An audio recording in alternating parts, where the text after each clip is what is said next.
أعوذ بالله السميع العليم من الشيطان اللعين الرجيم. بسم الله الرحمن الرحيم. الحمد لله رب العالمين، بارئ الخلائق أجمعين، باعث الأنبياء والمرسلين، ثم الصلاة والسلام على أشرف الخلق وأعز المرسلين، حبيب إله العالمين أبي القاسم المصطفى محمد. اللهم صل على محمد وآل محمد وعلى آل بيته الطيبين الطاهرين المعصومين المنتجبين، سيما بقية الله روحي وأرواح العالمين له الفداء. قال الله الحكيم في محكم كتابه الكريم: بسم الله الرحمن الرحيم. قد أفلح من زكاها وقد خاب من دساها. مؤمنين and mu'minat, brothers and sisters, Assalamu alaikum wa rahmatullahi wa barakatuh. Once again, congratulations on these days of Eid. According to the narrations, there are 3 days in which it is not recommended. In fact, the first one is haram to fast, being the day of Eid. And in the hadith we are told 3 days after the holy month of Ramadan or after Eid, it is these are days of eating and drinking. In other words, these are days that we should not be fasting. They're continuation of the day of Eid. Perhaps even the fact that in different parts of the world the moon could be sighted at different times, therefore they could have potentially 3 days of Eid from one part to the other part. Although this year we were blessed to have one day pretty much everywhere, or almost everywhere. Maybe some parts they could not see, but these were parts of the world that were not have many Muslim communities. Nevertheless, most of the Muslim communities across the world had the same day of Eid, Wednesday this year. Again, we come back to a Thursday night of return to Allah subhanahu wa ta'ala. And no matter how pure we may have gotten, or inshallah we got in the month of Ramadan, there is always room for extra ascension and qurb. We continue to pray and fast, and we continue to seek forgiveness in hope that we gain qurb and nearness to Allah subhanahu wa ta'ala. And on the day of Eid we recite in Salatul Eid, often it is recommended in fact to recite Surah Al-Shams, in which Allah subhanahu wa ta'ala reminds us of the importance of tazkiyah. قَدْ أَفْلَحَ مَنْ زَكَّاهَا وَقَدْ خَابَ مَنْ دَسَّاهَا. On Thursday nights prior to the holy month of Ramadan and prior to some occasions that we went through during the month of Sha'ban or Rajab, we were reflecting on lines from Dua Makarim al-Akhlaq from Imam Zain al-Abidin alayhi salam, in an effort to improve in our akhlaq, in our ethics and morality, and purify. This is part of tazkiyah, in fact, which is very significant to the point that Allah subhanahu wa ta'ala puts 2 different paths. One is victory, one is loss. One who purifies, victorious. One who does not is a loser. Inshallah, we're not amongst the losers, and we are purifying.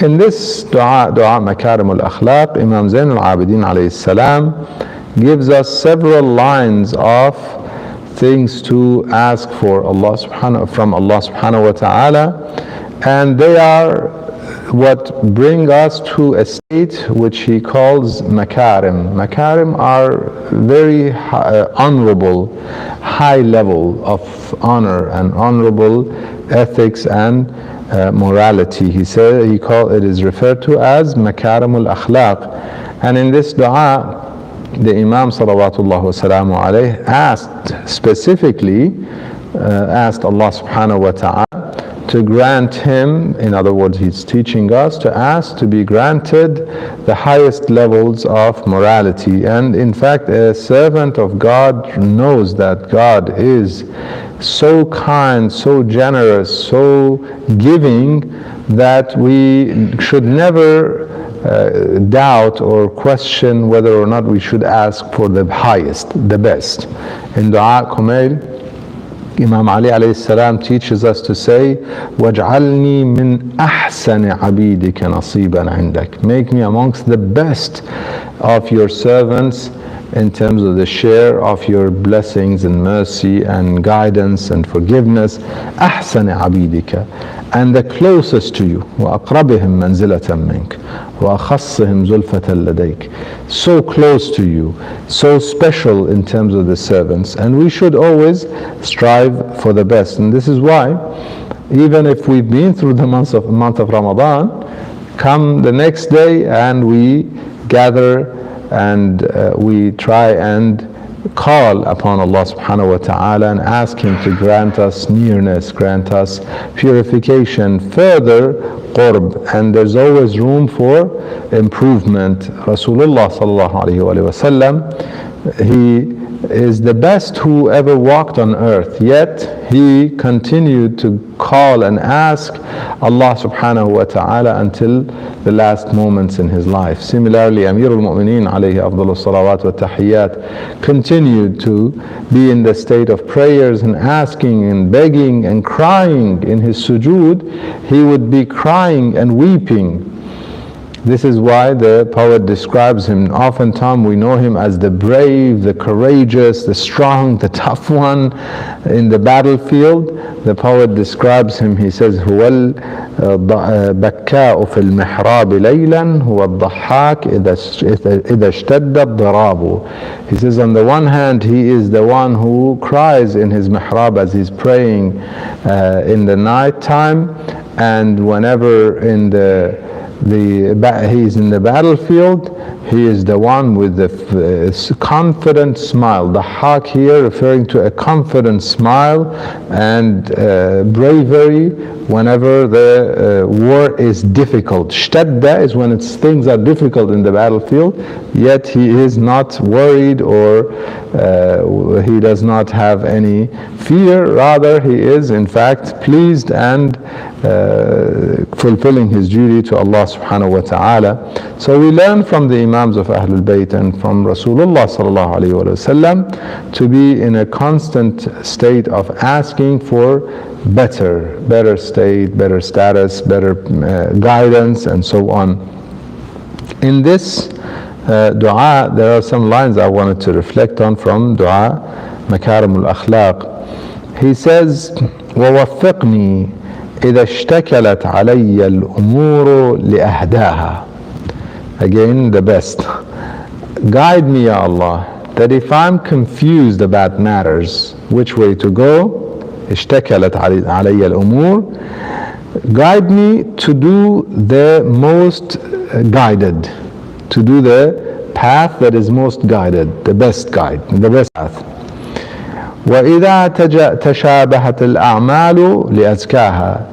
If good deeds are they look alike, tashabah, they look alike, that I'm not sure which one is better, I have to choose one, I choose the one that is most pure, the most beautiful. I said to mu'minina mu'minat, zaka yazku comes from when something becomes ripen and delicious.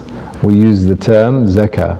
So azka is the most beautiful, the best smelling, the best tasting in food. In deeds, obviously, the best tasting to the soul.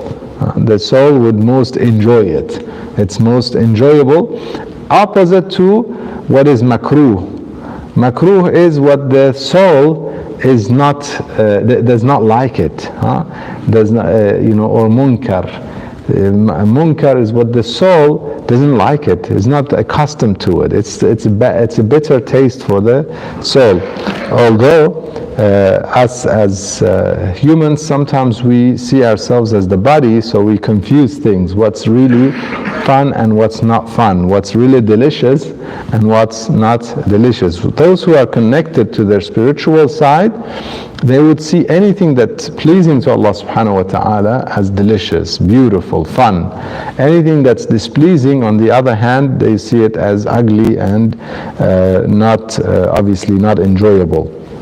So he says, وَإِذَا تَشَابَهَتِ الْأَعْمَالُ لِأَزْكَاهَا وَإِذَا تَنَاقَضَتِ الْمِلَلُ لِأَرْضَاهَا. If there are contradictions amongst the different ways of life of people.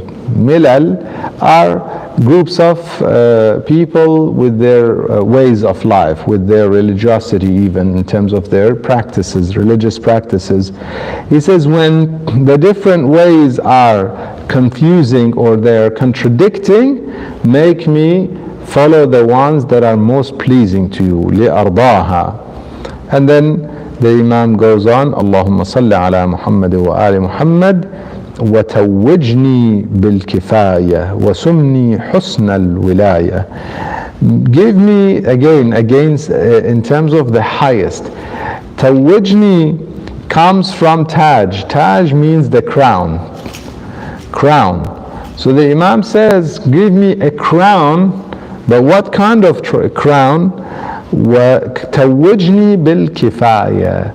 A crown to find sufficiency.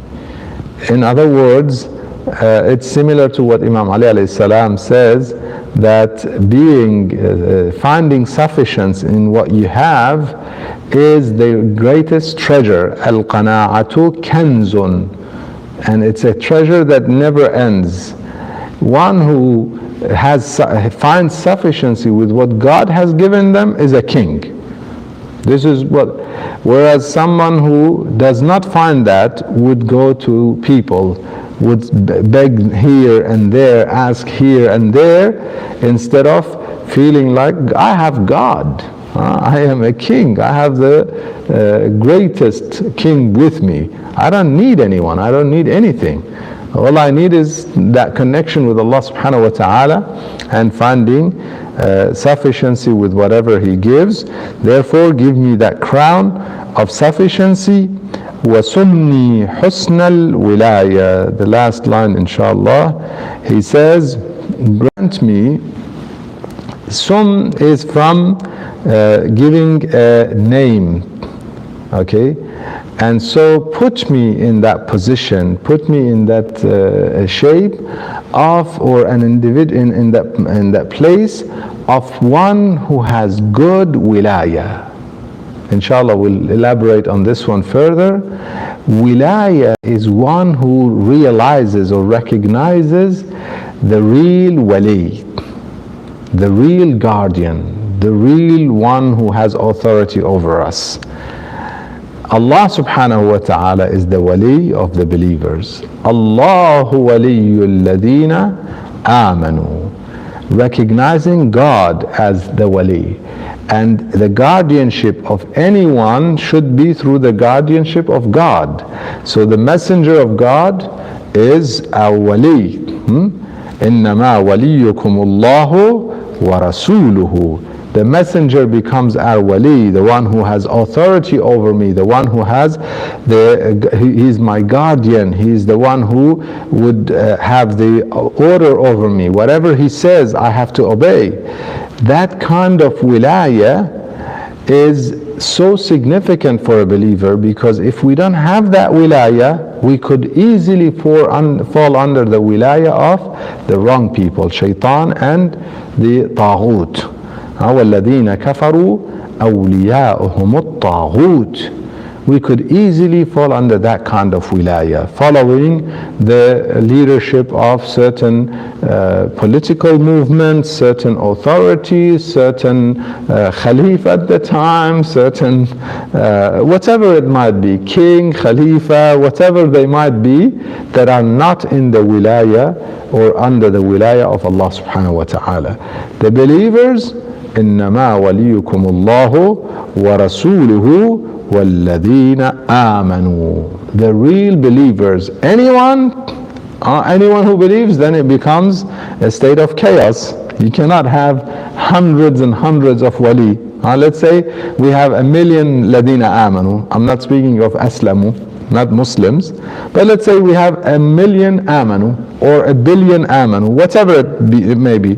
We cannot have all of them. Obviously, this ayah is not giving us a general thing that everyone who believes. No, there's a specific one, and that is why the ayah continues to say, الَّذِينَ يُقِيمُونَ الصَّلَاةَ وَيُؤْتُونَ الزَّكَاةَ وَهُمْ رَاكِعُونَ. And it was known at the time of Rasulullah sallallahu alayhi wa sallam that this ayah was revealed about Imam Ali alayhi salam. So in that incident, it is now identified the wali, God, the messenger, and Imam Ali alayhi salam.